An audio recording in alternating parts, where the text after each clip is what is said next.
परब्रह्म समारम्भाम् श्री दत्तात्रेय मध्यमाम् श्री दत्त स्वामी पर्यन्ताम् वन्दे गुरुपरम्पराम्। सर्वविश्वन्यस्तपादपद्मायते वामहस्तालोलवेदशास्त्रायते ज्ञानसूर्यायते दत्तरूपायते श्रीवेणुगोपालकृष्णाय वन्दनम् श्रीवेणुगोपालकृष्णाय वन्दनम् श्रीवेणुगोपालकृष्णाय वन्दनम्। गुरुदत्त श्रीदत्त प्रभुदत्त पाहि माम् विधिदत्त हरिदत्त हरदत्त रक्ष माम् पाहि मां दत्ता रक्ष मां Dutta.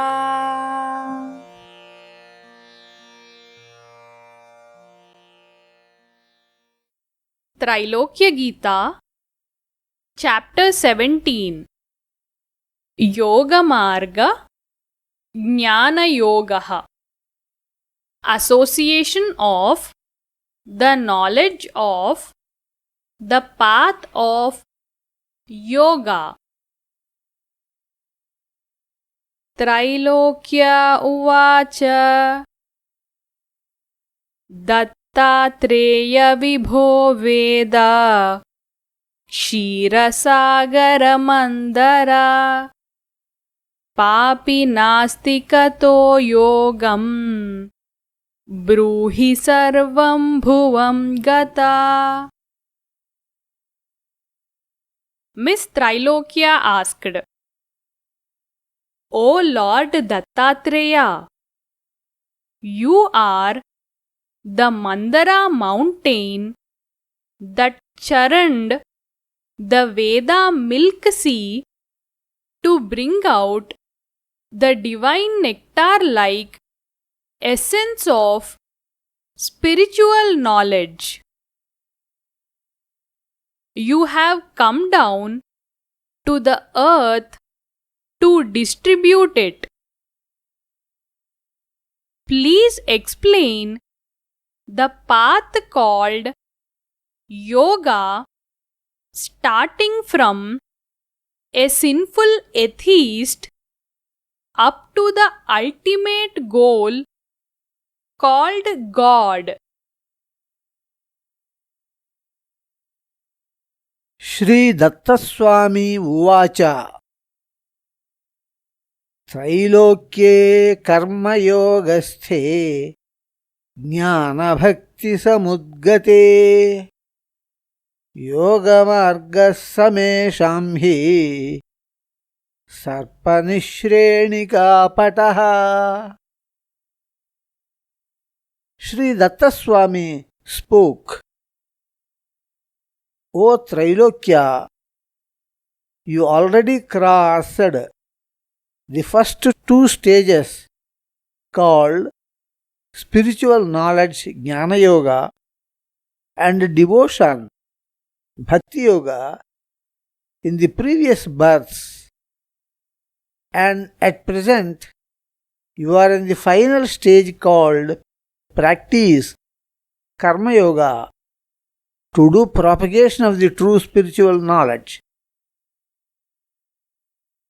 The path of yoga is relevant to all the human souls existing in this creation, which is like the game map called Paramapada Sopana Pataha.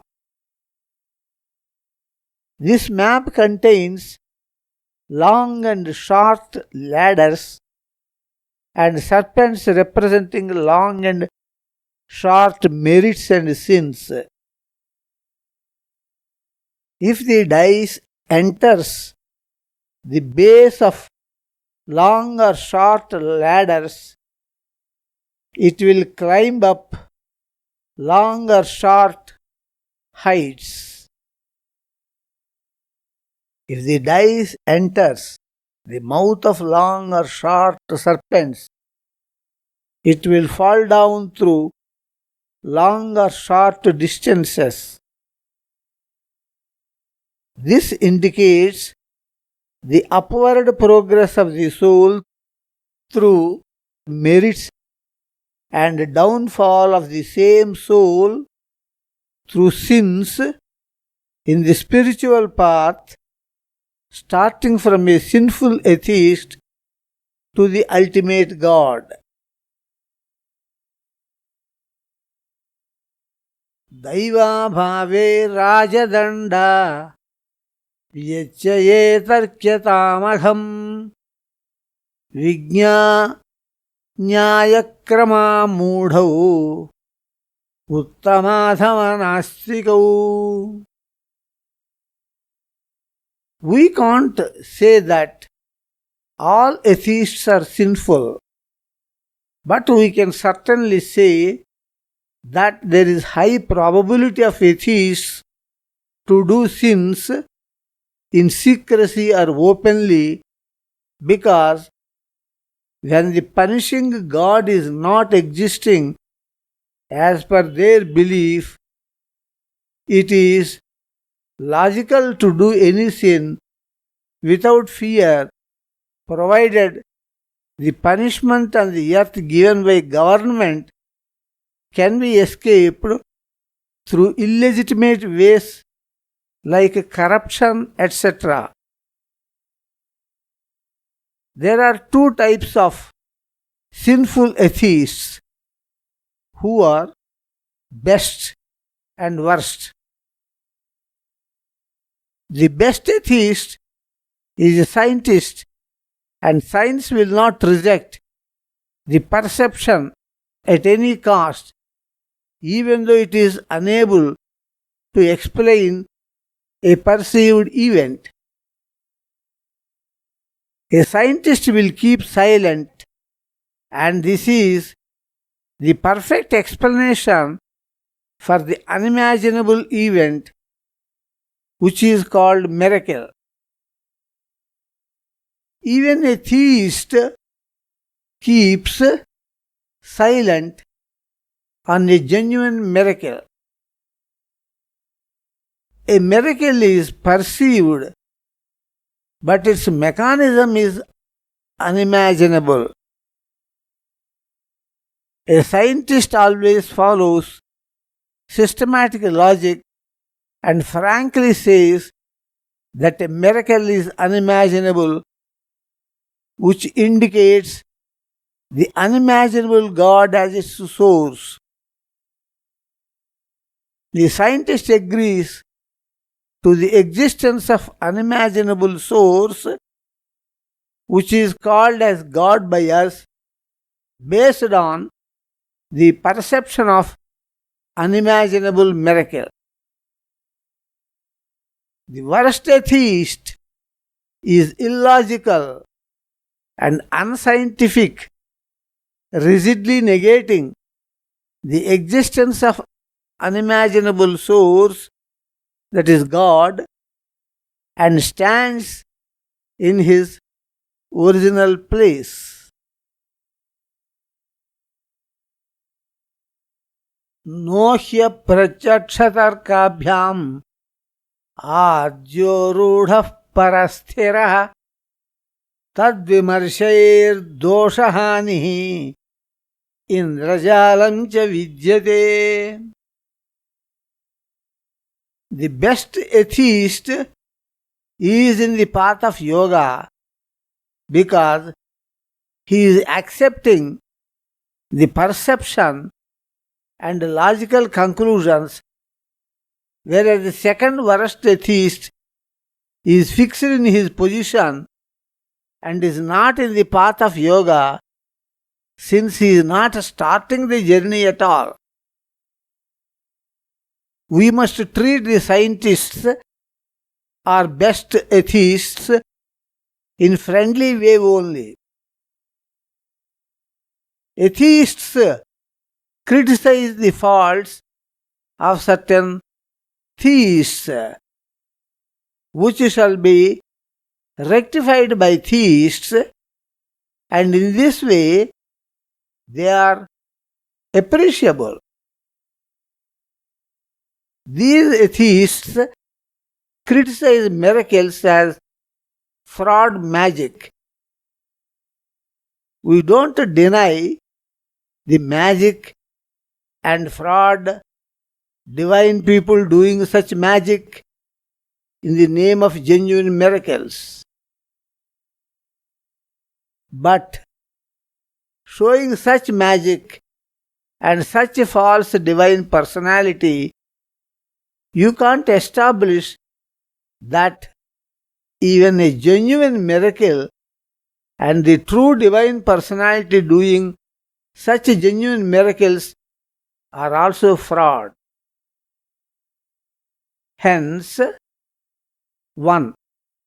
Atheists who are ethical as exceptional cases, such atheists are also granted heaven by God. And 2. Atheists accepting perception and logic, keeping silent on inexplicable genuine miracles. Both are eligible for the spiritual journey. Only an illogical and unscientific rigid atheist is to be condemned from the spiritual journey or yoga. Nindito giyate chanyah pradhamordharthatarkatah yam panchadasha swadhya shishta gita kramenataha. In the Gita, atheists were condemned by God, and such condemned atheists refer to the atheists who are rigid in their position without any change. Nanyadasti iti vadinah asurishveva yonishu. Gita, about whom we are also not concerned. This is the first stage of the path of yoga, in which we may succeed to change ethical atheist and scientific atheist through the concept of 50:50 probability. We can't show the existence of God, heaven and hell in this infinite space, and at the same time you are also unable to show the absence of these three in this infinite space. This results in 50:50 probability of truth of these three. The lesser risk lies in accepting the existence of hell and in not doing sins, so that even if the hell is absent, there is no tension in not doing sins. But if the atheist does sins, believing in the absence of hell, he is totally destroyed in case the hell exists. The additional advantage in the first probability is that the theist enjoys perfect peace and health without any disturbance from the official enquiries of the sins. The additional disadvantage in the second case is that the atheist undergoes lot of tension, fearing the official enquiries regarding the sin done. Changing the ethical atheist and scientific atheist is very easy through this logic, and this step is the first stage of spiritual journey. The other four stages are described in the Gita as Abhyasa, Jnana, Dhyana and Karmaphala Tyaga. Shreyo hi jnanam abhyasat. Gita. Ajya sakama karmaiva devata ishvarodhava deveshvishe cha sobhyasaha purve deveshu kevalam. The first of the four stages is called Abhyasa, in which God is worshipped to fulfill the aspirations for worldly desires. This stage is similar to Purva Mimamsa, which differs from the Abhyasa stage in a single point, which is that the Purva Mimamsa believes in gods only and not in the single God, whereas the followers of Abhyasa stage believe in both God and gods. The common essence in both these two types is that the real love of the aspirant is only in selfish, worldly fruits and not in the ultimate God. Since there is no real love on God, both are almost equal and can be also said to be equal with each other. These devotees are like atheists in not having the real love on the ultimate God, and the difference is only that atheist denies God, whereas these devotees of Abhyasa stage believe in God. Even though Purvamamsa does not believe in God, it is immaterial in the sense that the unimaginable power of God or gods is accepted by both types. Athamanam dushpravrittihi pravrittirastikau parau asat premaiva daive tat vishakumbhah payo mukhaha.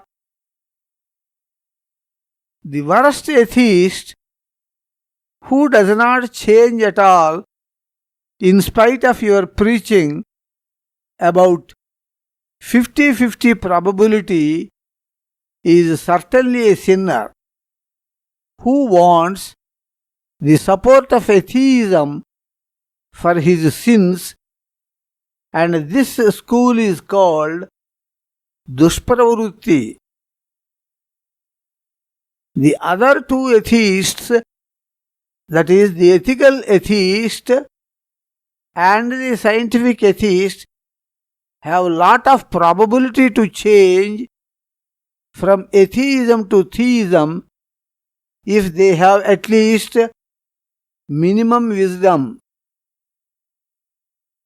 Those two types of atheists, ethical atheists and scientific atheists, who change from atheism to theism, are called to be in the school of pravrutti.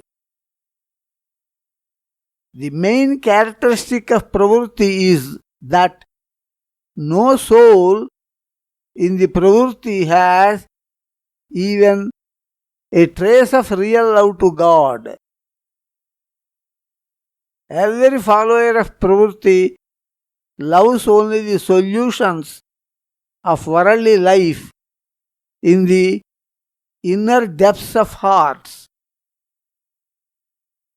Their expressed love to God is always false, in which the true love to worldly bonds is hidden inside, like the pot of poison covered by milk on the surface.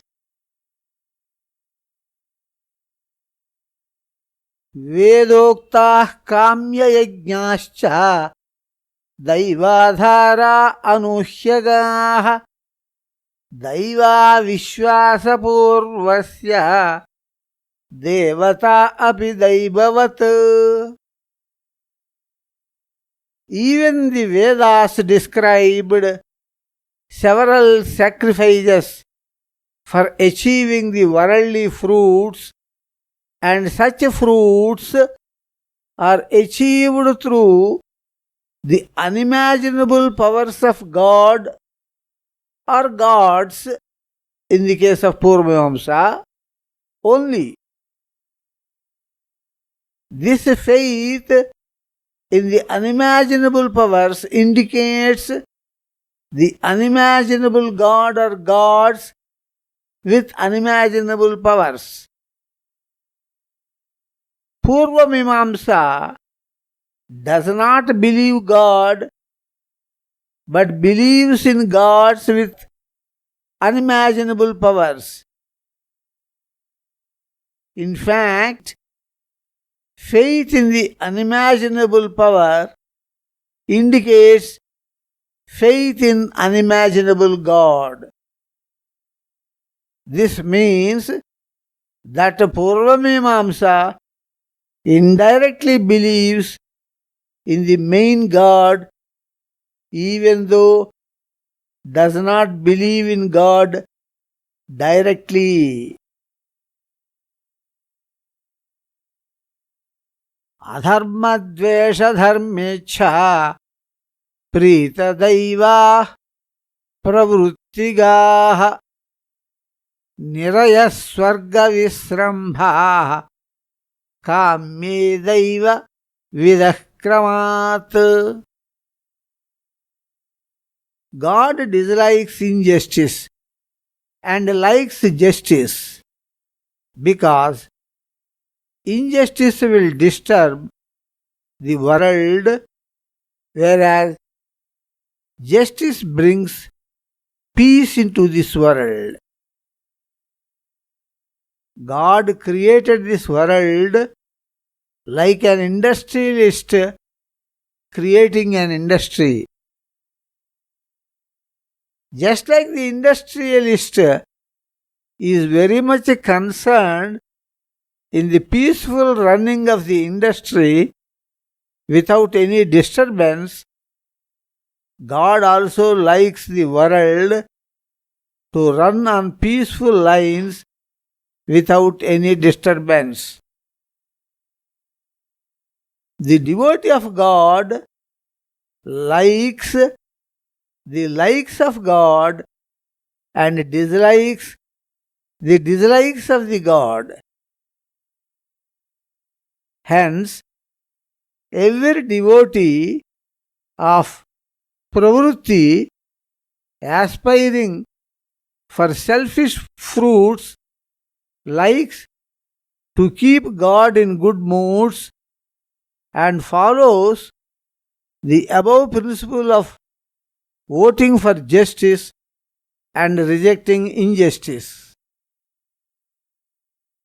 These followers of pravrutti believe in the existence of heaven and hell created by God, in which rewards for merits and punishments for sins are implemented.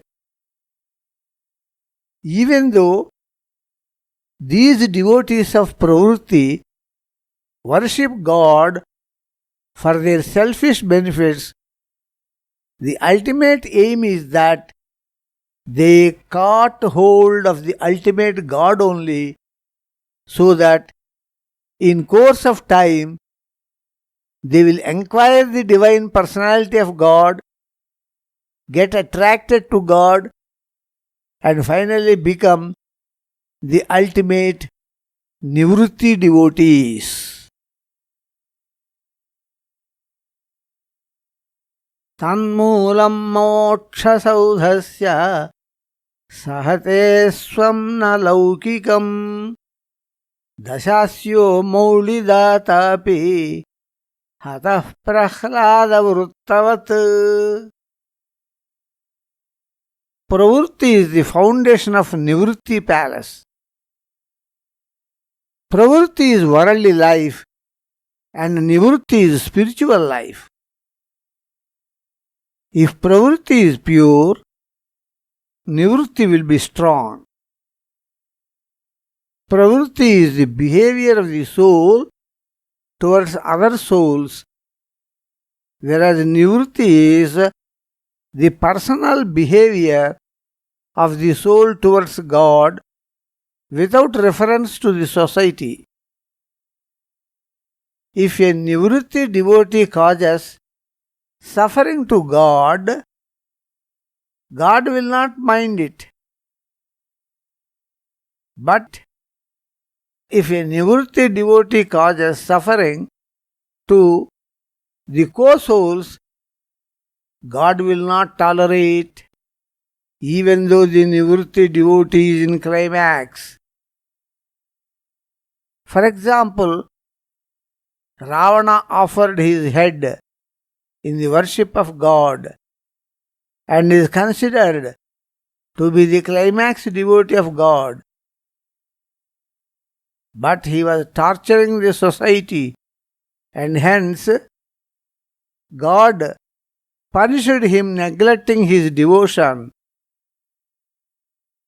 Even though the demon Hiranyakashipu scolded God Vishnu to great extent, God Vishnu kept silent. But the same demon torturing a good devotee like Prahlada was horribly killed by God. Abandhadyajamanasya shraddha dosha guneshu druk markatasya shishor bandha nirayasvargagaminaha. Since there is no personal bond with God due to absence of real love to God, the devotee shall be very careful in the grip of his catching God. This is like the baby monkey catching the womb of her mother monkey, and in this the entire responsibility in the grip lies with the baby only and not with the mother. If the devotee does merits, he will be given the heaven till his merit exhausts. If the devotee does a sin, he will be sent to hell till some fear develops in his mind towards that sin. This is like the employee working in an office without any personal bond with the employer, and the employee is subjected to promotions and demotions based on his merits and defects in the work respectively. Pravrutteh paramadhyatma nivrittirjnanamadimam guroh purnasati jnane bhakti karma sunishchitam. After this first stage called pravrutti or abhyasa, the spiritual line starts, which is learning the spiritual knowledge, jnana yoga. In this second stage, the responsibility of the preacher of knowledge is very much because the preacher must preach the spiritual knowledge which is complete and true. If the true knowledge is completely received, there will be no doubts. Implementation of the knowledge is not taking place only when the knowledge is not true and is also not complete. The true and complete knowledge will spontaneously develop inspiration or bhakti that leads the knowledge into practice or karma. Kramo jnana bhakti karma Gītāyam viparitavāk Kramoyam triguru prapte Pratyekādhyāyagam trayam. Number 1. Following tradition without knowledge is abhyasa. Number 2.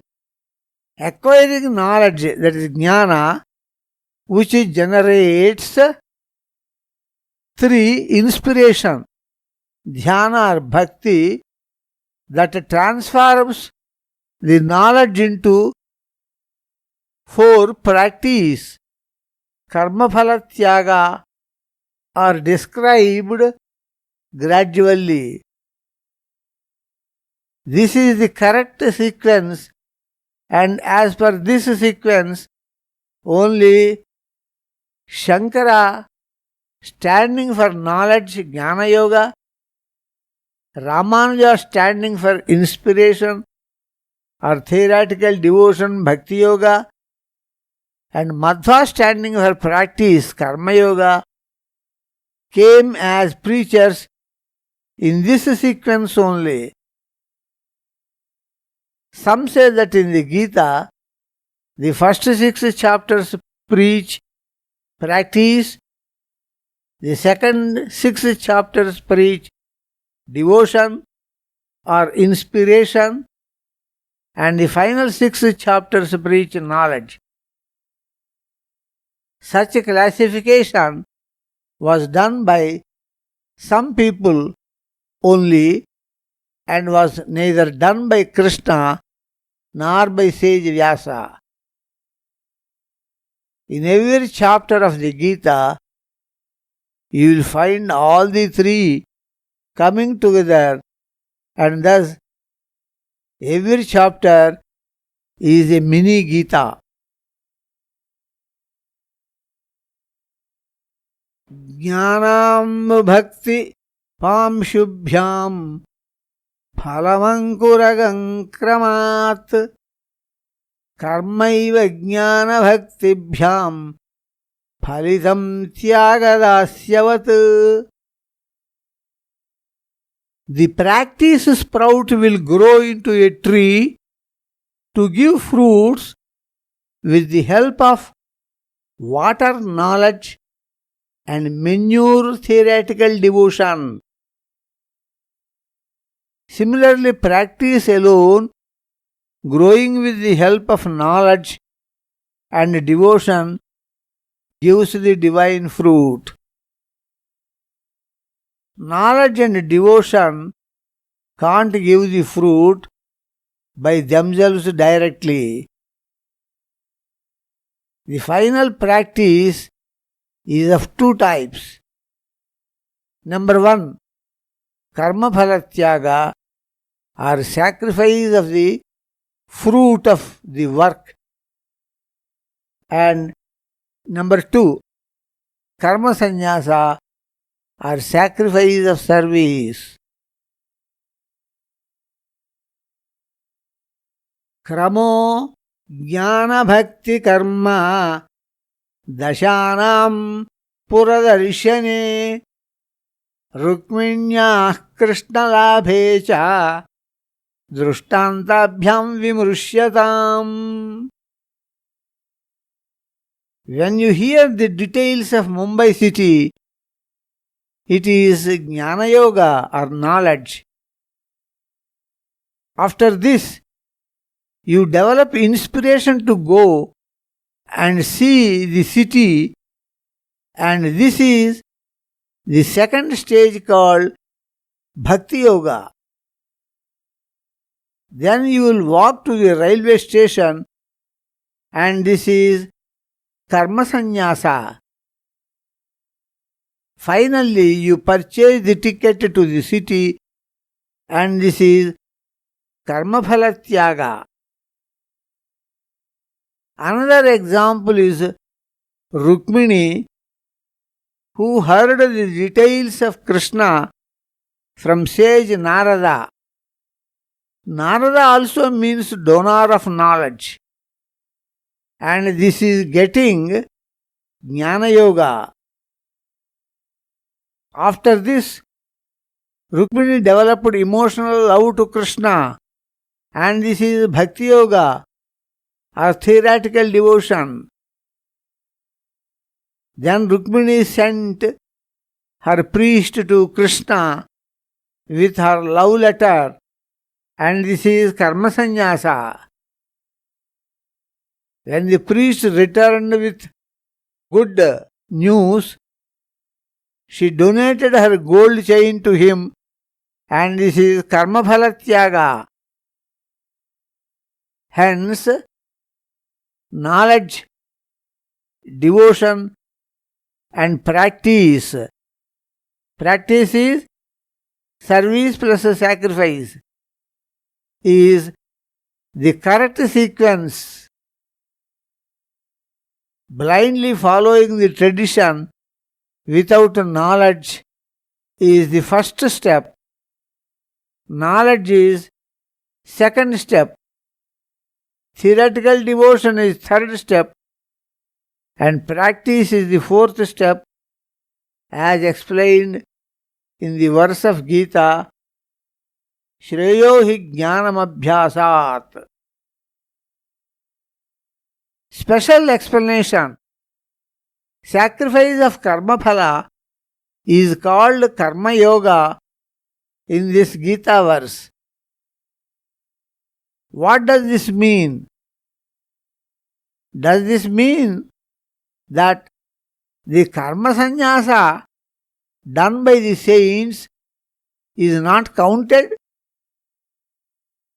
The answer: householders should perform karma phala tyaga and karma sannyasa. Saints practice only karma sannyasa. Therefore, when karma sannyasa is mentioned, the karma phala tyaga does not necessarily follow it. Karma phala tyaga is followed by karma sannyasa. Therefore, the meaning of the word karma phala tyaga is karma yoga. Karma yoga means karma phala tyaga and karma sannyasa. Hence, it is not possible to say that the meaning of the word karma sannyasa as karma yoga. Brahmalokascha golokah phale chadvaiti bhaktayoh phalashato pravruttistha nivruttih phalavarjita. The seventh upper world called Brahmaloka, or the abode of God, and the eighth uppermost world called Goloka, or the topmost fruit in which God becomes the servant of devotee, are the two fruits to be obtained by the devotees at the end of the path of yoga.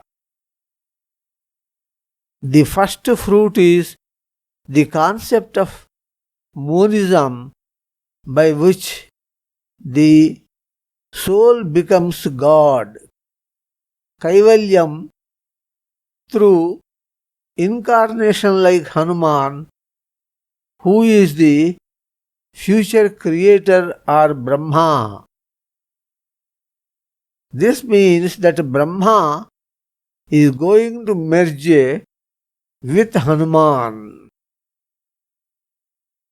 The second fruit, Sayujyam, is the concept of dualism, by which the soul becomes the master of God, in which the devotee exists separately from God, as in the case of Gopikas in Goloka. In Pravrutti, first stage called Abhyasa, the aspiration for worldly fruit exists, whereas in Nivrutti, second, third and fourth stages, the aspiration for any fruit does not exist, since the devotion in Nivrutti exists only based on the attraction towards divine personality of God and not due to any aspiration. Yoga marge mahasarpo bhakte प्रतिफलेप्सितम् महानिश्रेणिका तस्याः तद्विनाकर्षणं परे. In the path of yoga leading to God, the longest serpent for very steep fall is aspiration for some fruit in return from God for the devotion of the devotee extended to God. The longest ladder for upward progress is the only strong attraction towards the personality of God without aspiring anything in return from God. निश्रेणिका गुणाः सर्वे सत्कर्माणि सदाननैः ते ह्येव दुर्मुखैः सर्पाः दुष्कर्माणि विवेकिनाम्. All qualities result in good actions when they are turned towards their good faces, and the same qualities result in bad actions when they are turned towards their bad faces. Hence, every quality is resulting in good action by turning it towards its good face, and every quality is resulting in bad action by turning it towards its bad face. The good actions are upward ladders, and the bad actions are downward serpents in this path. Wise scholars decide ladders and serpents based on the good and bad faces of qualities. पापी च नास्तिको भूयात् गोपिका हनुमानपि नरावतारवद्योगे द्वैताद्वैतफलद्वये. This path of yoga described here is from the extreme -100 to +100 and not from 0 to +100. This means that the starting point is an atheist doing sins, and the ending point is Goloka of Gopikas, or slightly lower Brahmaloka of liberated souls like Hanuman. Gopikas are in dualism in the fruit, whereas devotees like Hanuman are in monism in the fruit. This path of yoga is always associated with the contemporary human incarnation of God as the goal in both the fruits, like Hanuman worshipping God Rama and Gopikas worshipping God Krishna. Goloka Brahmaloka Utau Baddha Baddha Gatau Phale Abaddha Mokshadadhiko Baddha Moksho Mahattaraha. Brahmaloka is reached by devotees like Hanuman who are not having worldly bonds at all. Goloka is reached by Gopikas who were tied with several strong worldly bonds. The liberation of the soul without worldly bonds is easier than the liberation of the soul tied with strong worldly bonds. Therefore, Gopikas are given higher fruit than Brahmaloka. By this, the souls bound by strong worldly bonds need not be discouraged in the process of liberation, because they will get the fruit higher than the highest if they succeed in liberation from worldly bonds, which can be achieved by spontaneous dropout as a natural consequence of the strongest attraction or devotion to God. The attachment to God need not be so strong when the worldly bonds are already detached from the soul. The attachment to God must be very strong when the worldly bonds are already attached to the soul. Hence, the fruit of the second case is higher than the fruit of the first case.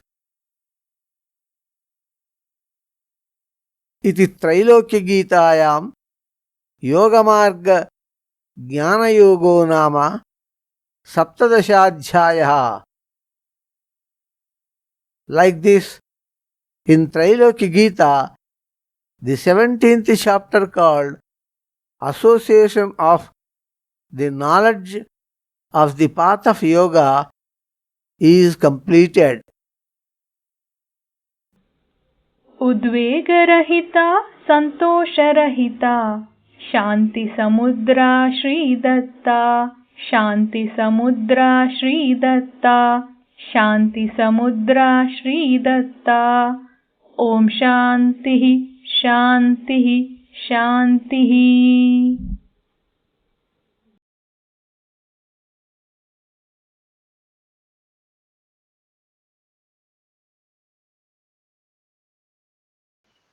Lord Krishna says in the Bhagavad Gita that propagating divine spiritual knowledge pleases the Lord greatly. Jnana yajnena tenaham ishtasyamiti me matihi. Spiritual knowledge brings about permanent peace and harmony in the world. So join us in sharing this divine knowledge of Lord Datta and earn the highest grace of God. For more spiritual videos, visit our YouTube channel, Shri Datta Swami. For more discourses on true spiritual knowledge, visit the website www.universal-spirituality.org.